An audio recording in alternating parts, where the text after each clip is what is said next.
जिस तरह से जानबूझ के टारगेट करके मुसलमानों के खिलाफ हिंसा का, और ये अगर अमर्यादित टिप्पणी की जाती है, भाई जब तक तुम लोग नहीं बैठो वरना मंच उतार दूंगा, भाई जब तक तुम लोग नहीं बैठो वरना मंच उतार दूंगा, वहीं बिठा दो, वहीं बिठा दो, बिठा दो भाई, वहीं बैठ जाए, वहीं बैठ जाए। पॉलिटिकल प्रोग्राम नहीं है ये हमने परमिशन, भाई वहीं बैठ जाए, वहीं बैठ जाए। पॉलिटिकल प्रोग्राम नहीं है ये हमने परमिशन। ये जो आरएसएस के लोग हर जाति धर्म के लोगों में घुस गए, इनकी विचार को मानने वाले लोग हर जाति में है, हर धर्म में है, इनसे भी हमें सावधान रहना पड़ेगा। इन एजेंटों से भी हमें सावधान रहने की जरूरत है और मिलकर इस लड़ाई को, ना कोई एक जाति ना धर्म, पूरे देश की लड़ाई है या नहीं, ये बताओ। हर गरीब के, हर मजलूम के साथ खड़े हैं और जब तक ये गैर बराबरी पर आधारित व्यवस्था जो लोगों को डराने, दबाने, सताने का काम करेगी, हम अपने भाइयों का हाथ नहीं छोड़ने वाले।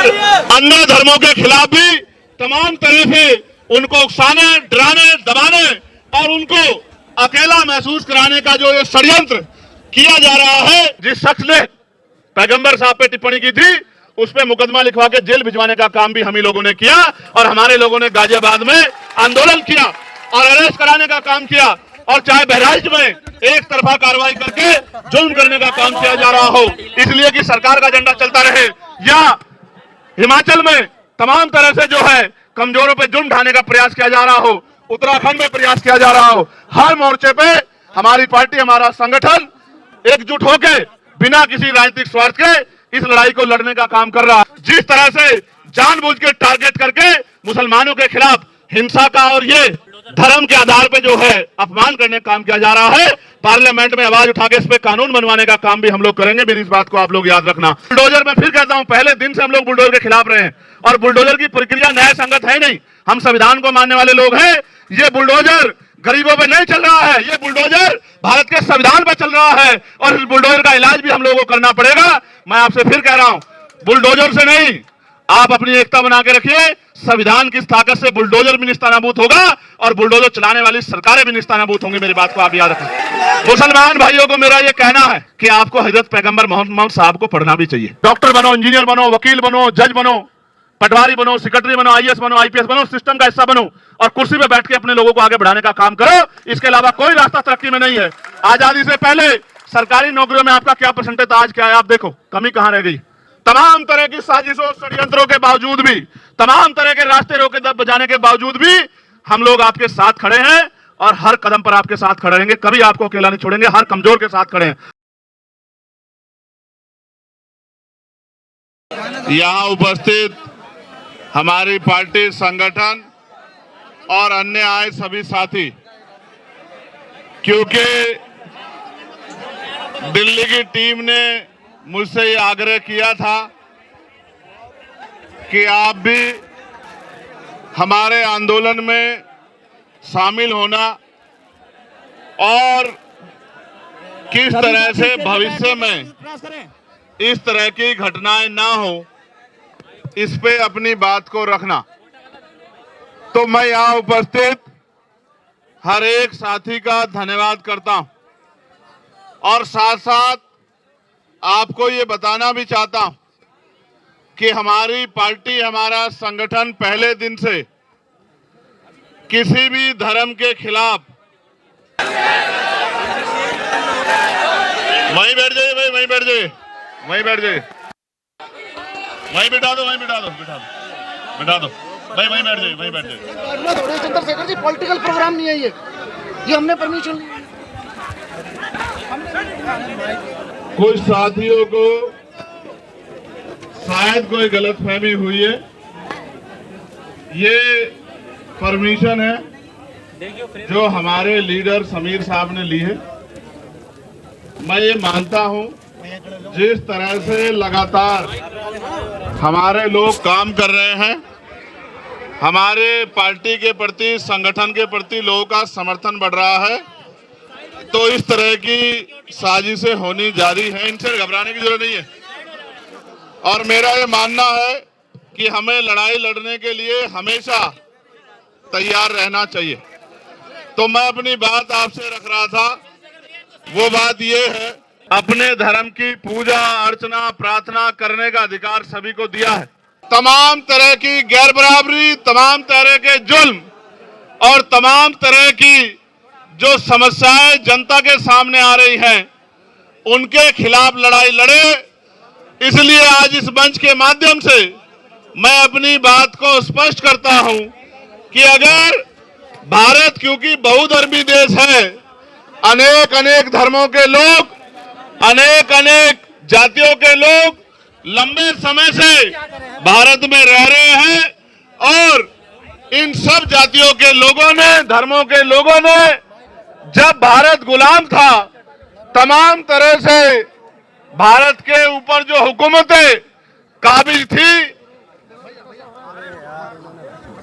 भाई पीछे को खड़ा हो, पीछे को हो, जो हुकूमतें काबिज थी, यानी कि अंग्रेजों की सरकारें, उनके खिलाफ मिलकर लड़ाई लड़ी थी। और लड़ाई भी ऐसी नहीं लड़ी कि थाली में सजा के आजादी मिली हो, लड़ाई भी इस तरह लड़ी कि जाने कुर्बान करनी पड़ी। बहुत सारे बड़े पैमाने पे हर सभी धर्मों के लोगों ने बलिदान दिए, तब जाके देश आजाद हुआ। और आज जब देश को आजाद हुए 75 साल से ज्यादा हो गए हैं, तो जानबूझ के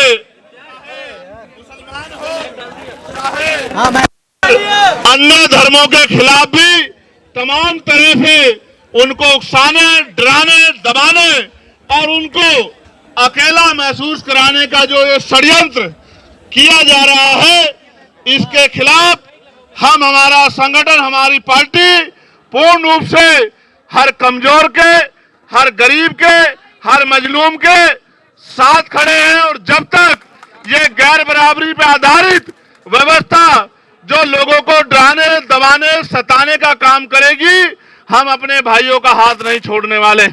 और मैं ये भी कहना चाहता हूं अपने भाइयों से भी, आज का कार्यक्रम जब वो रख रहे थे तो मैंने उनसे कहा कि जब आप कार्यक्रम करने जाएंगे तो आपके ऊपर झूठे मुकदमे लगा के जैसे आप सड़क पे आओगे आपको डराने जाएगा।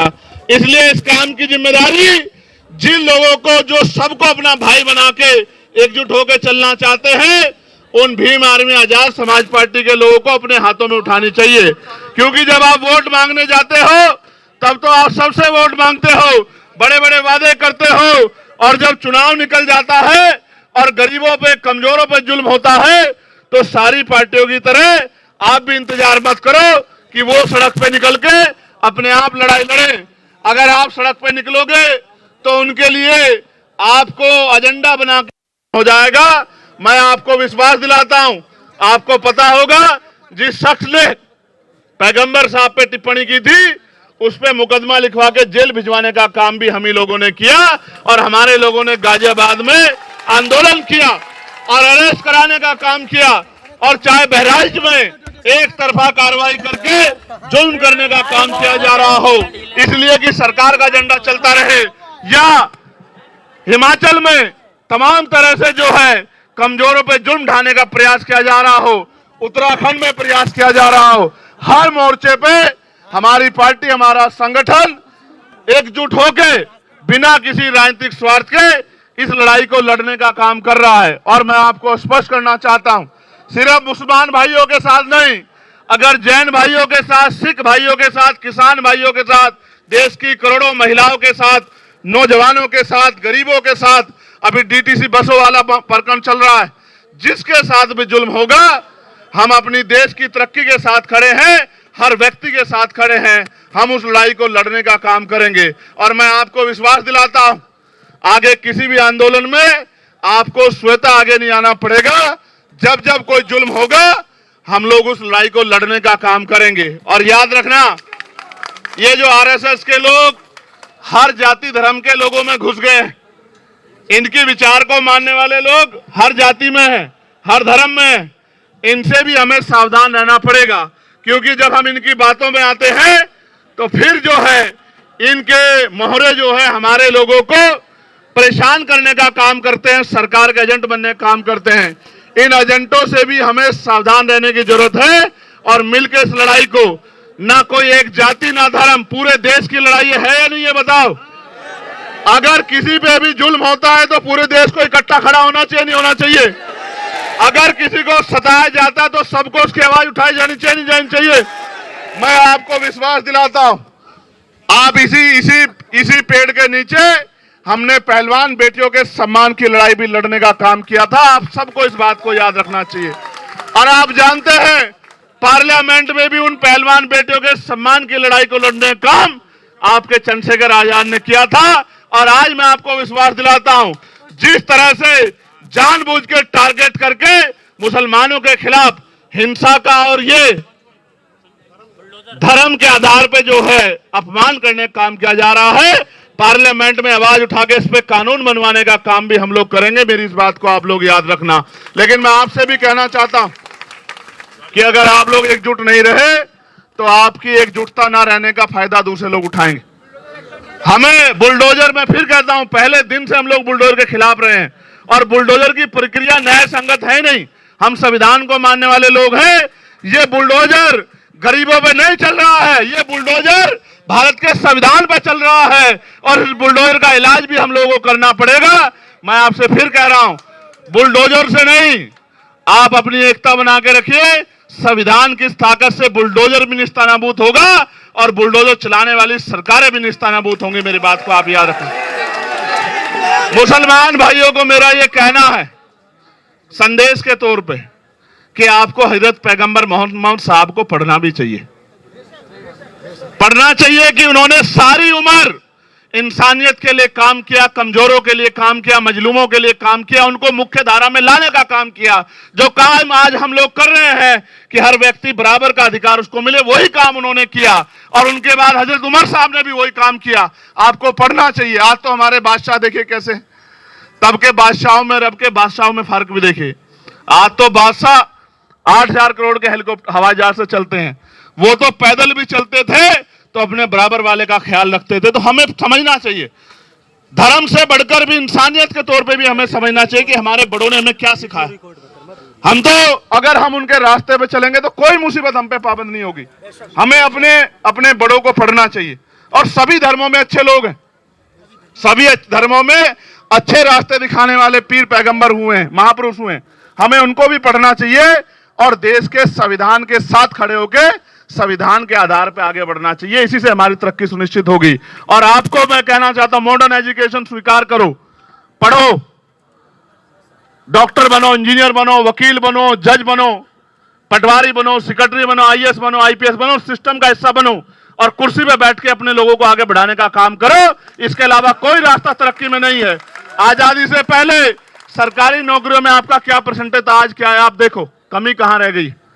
ये मैंने नहीं की है, ये आपको और हमें मिलकर सोचना पड़ेगा कि जब तक हम लोग एजुकेशन को स्वीकार नहीं करेंगे और संविधान के फैसलों के साथ नहीं खड़ोगे तो हमें परेशानियों का सामना करना पड़ेगा। मैं आप सबका धन्यवाद देता हूं और आपको विश्वास दिलाता हूं, तमाम तरह की साजिशों षड्यंत्रों के बावजूद भी, तमाम तरह के रास्ते रोके दब बजाने के बावजूद भी हम लोग आपके साथ खड़े हैं और हर कदम पर आपके साथ खड़े रहेंगे। कभी आपको अकेला नहीं छोड़ेंगे, हर कमजोर के साथ खड़े हैं। बहुत बहुत धन्यवाद। जय भीम, जय भारत, जय संविधान। और ऐसे अपनी मुट्ठी ऐसे बंद करो एक बार, बताओ एकता में शक्ति है या नहीं है? बताओ, बताओ जिस मुल्क के लिए इतनी कुर्बानियां दी, मुल्क हमारा है या नहीं है? बताओ, क्या अपने मुल्क की तरक्की को मजबूत करना हमारी जिम्मेदारी है या नहीं है? जिस मिट्टी को 5 बार सजदा करते हो उस मुल्क का ख्याल रखना हमारी जिम्मेदारी है या नहीं है? तो फिर हमें किसी को सेकुलर होने की या देशभक्त होने की गवाही देने की जरूरत नहीं है। बस जरूरत है एकजुट होकर आगे बढ़ने की और हमेशा आगे बढ़ते रहने की, पॉजिटिव सोच रखने की। बहुत बहुत धन्यवाद।